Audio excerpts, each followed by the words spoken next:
Hello friend, मा की रसोईमध्ये आपले खूप खूप स्वागत आहे. हे बघा, मी हे पालकाचे दांडे असतात ना निघालेले, त्याची पेस्ट करून घेतली धुवून चांगली. पालक बाजूला ठेवायचा आणि त्याच्या दांड्याची त्या दांड्यामध्ये खूप विटॅमिन्स आणि मिनरल्स असते बरं का.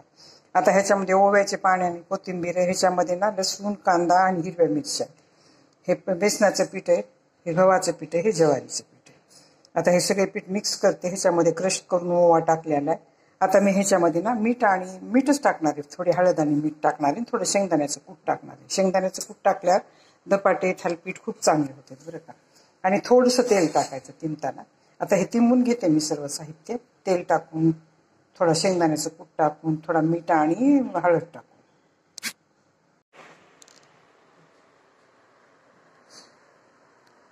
हे बघा, असं धरायचं दोन्हीकडून आणि असं टाकायचं.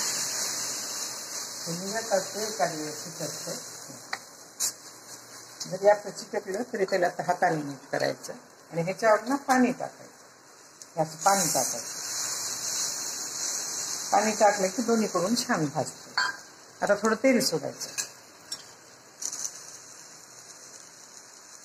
ह्या वेगामधून तेल सोडायचं म्हणजे आतली बाजू चांगली.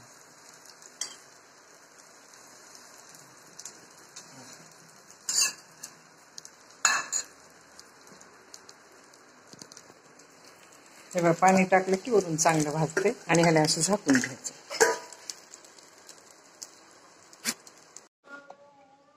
आता हे बघा, हे पीठ चांगलं असं तयार झाले बरं का. पातळ केले, थालपीठ करायचे ना, धपाटे करायचे असले तर आपल्याला आपण पीठ जाड काढायचं.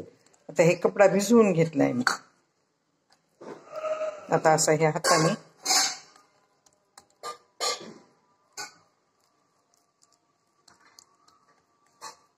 पसरून घ्यायचं हाताने ह्याच्यावर. धपाटे करायचे असले तर पीठ लावून करायचे, बेलण्याने लाटून पोळीसारखे. आणि थालीपीठ करायचं असले तर असं करायचं. हे साफ करायचं. साफ केले की चांगलं भाजते, बोटं उमटत नाही. आता हे तवा चांगला गरम झालाय का. लोखंडाचा तवा ठेवलाय गरम करायला. मग लोखंडाच्या तव्यावर छान होते. आणि लोखंडाचाच तवा वापरा.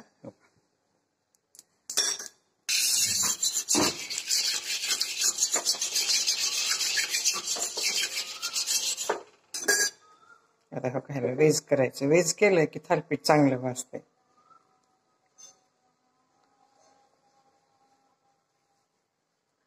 आता हे उचलायचं आणि ह्याच्यावर टाकायचं. ह्याच्यावर टाकलं. त्याला पाणी लावायचं परत करताना. आणखी त्या कपड्याला पाणी लावायचं. आता ह्याला तेल टाकले. ह्याला सगळीकडे तेल टाकायचं.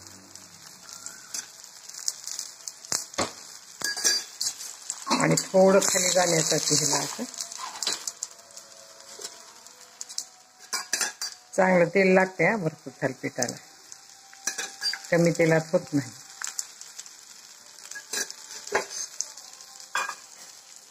आता ह्याला चांगलं सगळीकडून भाजू द्यायचं चांगलं आणि परत काढायचं.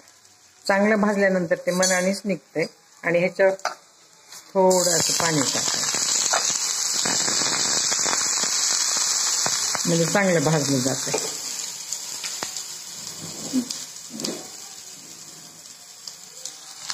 छान भाजतंय बघा असं पाणी टाकल्यानंतर.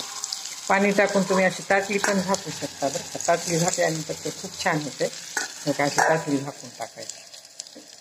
चांगलं भाजतंय ते थालीपीठ. ताटली मात्र अशी काढायची बरं का. परत हो का असं उरी करून काढायचं, नाहीतर हाताला पोळल. असं काढून घ्यायचं बाजूला. कपड्याने बाजूला घ्यायची आणि थालीपीठ दुसरीकडून घालायचं. आता हे उलट करते ना.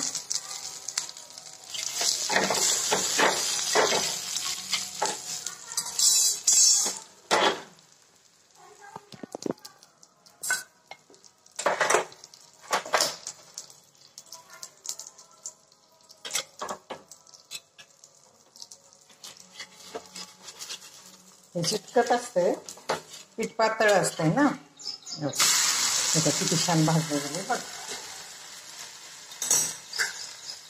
आता ह्याच्यावर परत आणखीन असं झाकायचं आणि थोडं भाजत आलं की काढायचं. आता हे का आणखीन पीठ घेते मी. थोडं करून दाखवते तुम्हाला दुसरं. पीठ पातळ करायचं बरं का, आपल्या हाताला पण प्रेशर येत नाही आणि जास्त दाबावं लागत नाही हाताने. पातळ केलं की खायला पण छान होतंय. पण परत हे बोट आहेत ना, ते त्याच्यावर थोडं हात फिरून घ्यायचं, नाहीतर काय होतंय थालपीठ चांगलं भाजत नाही हो, कच्च राहतंय, बोटाकडनंच करपून जाते. जिथं बोट उमटले ना तिथं करपून जाते, म्हणून थालपीठ व्यवस्थित करायचं. हे फक्त पालकाचे देठं असतात ना, त्या देठापासून मी त्याची पेस्ट तयार केली. त्याचं सूप पण चांगलं होतंय बरं का. पालकाचे देठं फेकून द्यायचे नाहीत.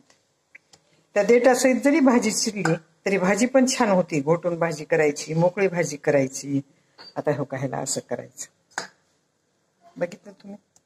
ह्याच्यावर बोटं उमटू द्यायचे नाहीत. हे बोटं उमटले की तिथंच भाजता येईल, बाकीकडे कच्चं राहते.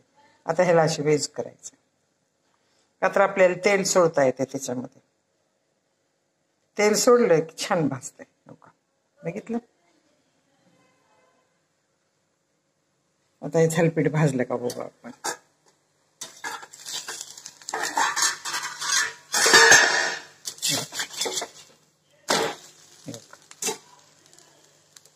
किती छान भाजायले. आणखीन थोडं तेल सोडायचं म्हणजे खुसखुशीत चांगलं होतंय. तेल सोडल्यावर थालपीठ खूप हळू टाकावं लागतंय बरं, नाहीतर ते हातावर तेल उडून येते आणि हाताला पोळते.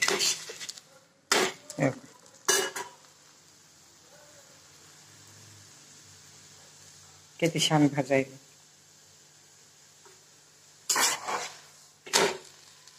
एकदम कुरकुरीत भाजायचं, खुसखुशीत भाजायचं, चांगलं लागते थालपीठ. आता हो काय दुसरं केलंय तर पीठ तिंबून ठेवले, हो काय इतकं पातळ असावं लागतंय. हो का हातात घेतल्या. हिरवी मिरची टाकली, लसूण टाकला, कांदा टाकला चिरून, ओवा टाकला, जिरे टाकले, हळद टाकली, शेंगदाण्याचं कूट टाकलं थोडं. हो का, किती छान भाजले का.